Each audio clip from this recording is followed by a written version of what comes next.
Alors voilà, mes chers amis, on y est arrivé ce soir et demain.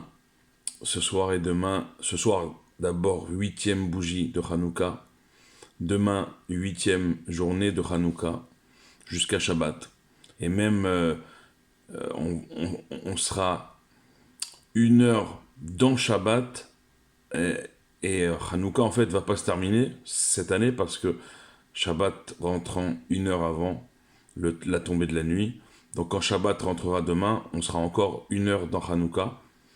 Incroyable année et incroyable soir et journée ce soir et demain pour moi, comme je vous l'ai annoncé déjà hier soir. Ce soir et demain, c'est mon anniversaire juif, puisque je suis né, j'ai vu le jour, un 3 Tevet qui était également, comme cette année, la huitième bougie de Hanouka à ma naissance. Et donc ce soir et demain, c'est mon anniversaire juif, et mon anniversaire tout court d'ailleurs. Et comme le rabbi le dit, Mazalo Gover, quand on arrive au jour de notre anniversaire juif, comme c'est mon cas ce soir et demain, ben, mon mazal dans le ciel, mon influx céleste dans le ciel, il est au plus haut. Et donc, par cette occasion, tout ce que je demande pour vous, tout ce que vous me demandez et auquel je réponds Amen, se réalisera pour vous tous. Donc, je vous bénis de tout mon cœur, vous toutes et tous qui me suivez depuis tant d'années au niveau de mes cours de Torah et de mes autres activités également d'ailleurs. Voilà, j'ai 39 ans ce soir. Ça nous rajeunit pas. L'année prochaine, on dira pas quel âge. Mais voilà, c'est ce soir que je vais d'ailleurs vous annoncer que je vais retourner vivre en Israël très bientôt. C'est une annonce que je fais en avant-première à vous toutes et tous. Voilà.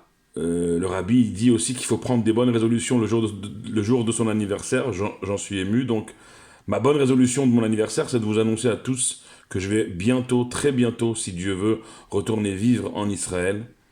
Voilà, c'est fait, c'est dit. En tout cas, c'est dit, c'est pas encore fait, mais c'est dit. Avec l'aide de Dieu, ce sera très bientôt fait.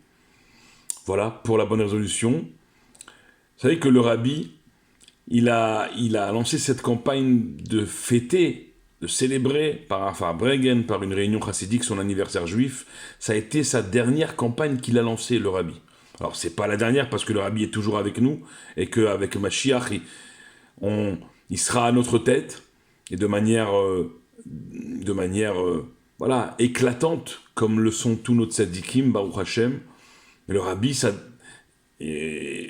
en tout cas, en date, la campagne qu'il a lancée, eh bien, la précédente, on va dire, pour ne pas dire la dernière, c'est fêter son anniversaire juif par une réunion chassidique, se réunir, prendre des bonnes résolutions comme je viens de le faire, se dire les chaïm, bien sûr. Il faut d'abord dire les chaïm d'abord. C'est ce qui sera fait avec mes frères ce soir à mon cours de Gemara du jeudi soir. Et chanter des nigunim, faire des divrei Torah, bien sûr, des paroles de Torah, c'est la base de tout la Torah. Talmud Torah keneged kulam, l'étude de la Torah équivaut à tout. Et voilà, par ce Mahamad-là, le jour de son anniversaire, ou même le soir, puisque une journée dans la Torah, vous le savez, commence la veille au soir, comme ce soir, eh bien, on doit dire des paroles de Torah. C'est ce qu'on fait actuellement, tous les soirs depuis des années, et qu'on fait ce soir encore, plus encore. Et là, ce soir, je suis pas seulement votre Magid Shiur, comme on dit en hébreu, celui qui vous fait court, mais celui qui vous fait court le soir de son anniversaire. Donc, beaucoup de pression pour moi ce soir.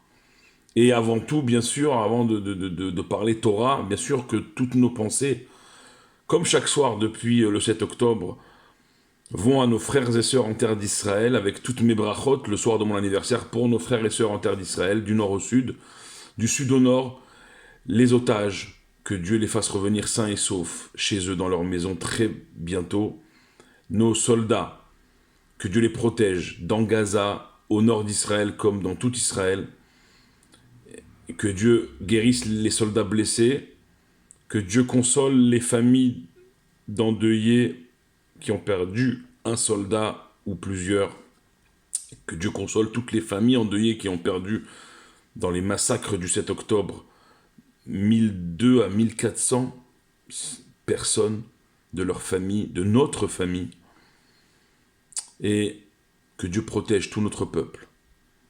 Vous savez, Mashiach va venir.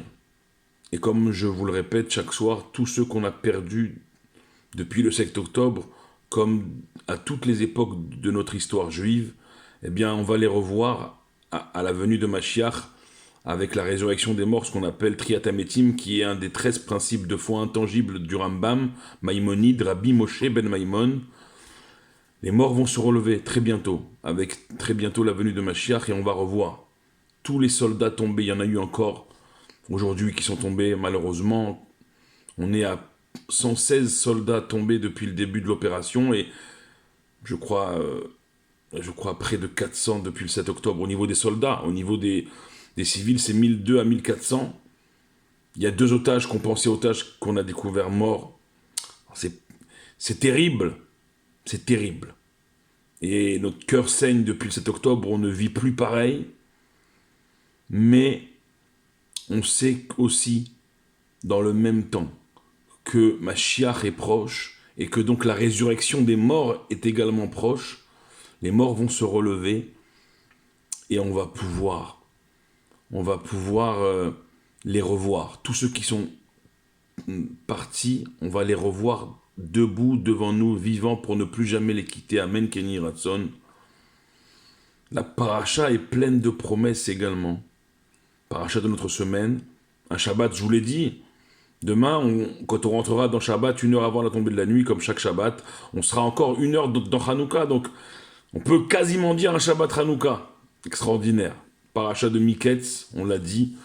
Yosef et ses frères, que chacun doit, au travers de cette paracha, se poser la question de son rapport à son frère, à son prochain, son frère juif, sa sœur juive, notre peuple. On doit chacun se poser, à travers Yosef et ses frères, notre relation qu'on doit sûrement améliorer envers nos prochains, envers ceux qui sont à côté de nous comme ceux qui sont loin de nous, parce que nous sommes un seul peuple. Et que Yosef lui-même, Chas Veshalom, qu'il en ait voulu à ses frères, d'ailleurs il leur dira lui-même à la fin, tout ça c'est projet divin. On l'a dit depuis le début, je le martèle, Yosef, l'histoire de Yosef c'est un projet de Dieu. Tout est projet de Dieu de toutes les façons. En hébreu, le hasard se dit Mikré, mais si on renverse les lettres de Mikré, ça fait Rakme Hashem. Si on inverse à l'envers les lettres, seulement de Dieu. Et que même le hasard, c'est Dieu qui se promène incognito.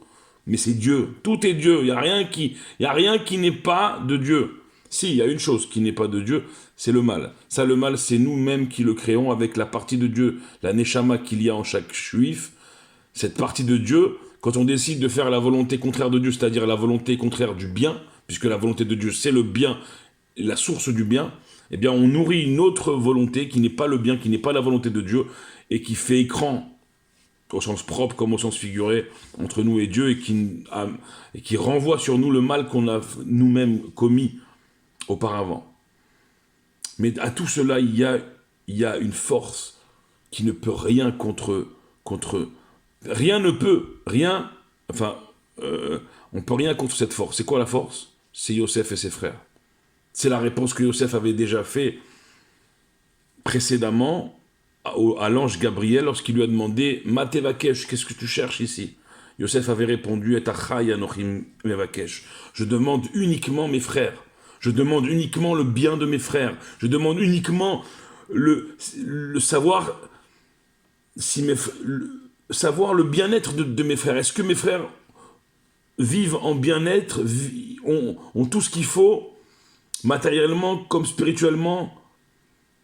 Est-ce que moralement ils sont bien? Est-ce qu'ils ont de l'espoir? Est-ce qu'ils y croient encore? Ça, c'est ce que Yosef il a demandé. Pourtant, Yosef savait qu'il allait en Égypte, et pourtant il a pas rebroussé chemin. Il a demandé, et il demandera jusqu'à la fin des temps, parce qu'il y a Mashiach ben Yosef, Mashiach ben David, descendante de Yosef et descendante de Yehuda, jusqu'à la fin des temps. Et achai anochi mevakesh. Yosef celui dont sa tombe est brûlée régulièrement à Shrem, jusqu'à aujourd'hui. Pourquoi il s'acharne sur la tombe de Yosef? Parce que c'est celui qui jusqu'à la fin demandera le bien de ses frères, c'est-à-dire le bien de son peuple. Comme Rachel, sa maman, qui pleure, mais vaka albanéa, sur ses enfants, jusqu'à que Veshavu banim likvulam. Rachel, la maman de Yosef, pleure jusqu'à ce que ses enfants reviennent dans leurs frontières, jusqu'à ce que les otages reviennent dans leur maison. Veshavu banim likvulam. Vous voyez combien, à travers les parachiotes de nos semaines, on chemine avec nos illustres ancêtres qui nous donnent les forces, d'abord de se rassembler, et dans le rassemblement, dans l'union, et bien d'avancer vers notre Géoula, notre délivrance, avec Zot Hanouka ce soir et demain, la 8e bougie, toute la Hanoukia illuminée ce soir et demain, beaucoup de lumière avec ces lumières de Hanouka, ces 8 lumières de Hanouka se relieront demain soir aux Nérot de Shabbat, aux lumières de Shabbat que je nous souhaite, utiles pour nos frères et sœurs en terre d'Israël, toujours utiles. Chag Hanouka Sameach, Agut Shabbos, Shabbat, on peut le dire presque quasiment Hanouka, Shabbat Hanouka Shalom. Et je vous bénis encore en ce soir d'anniversaire pour moi, de tout mon cœur. Baruch Adonai Leolam, Amen ve Amen, et bien sûr, toutes nos bénédictions, toujours, avant tout, pour nos frères et sœurs en terre d'Israël.